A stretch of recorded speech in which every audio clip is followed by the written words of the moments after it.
ইসরায়েলের সঙ্গে যুদ্ধবিরতিতে সম্মত হয়েছে ফিলিস্তিনের স্বাধীনতাকামী সংগঠন হামাস।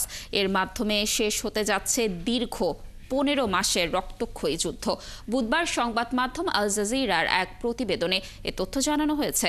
হামাস নিশ্চিত করেছে যে তারা যুদ্ধবিরতি প্রস্তাব অনুমোদন করেছে। এছাড়া খলিল আল হাইয়ার নেতৃত্বে একটি প্রতিনিধি দল কাতার ও মিশরের মধ্যস্থতাকারীদের কাছে প্রস্তাবিত যুদ্ধবিরতি ও বন্দি চুক্তির বিষয়ে হামাসের অনুমোদনপত্র হস্তান্তর করেছে।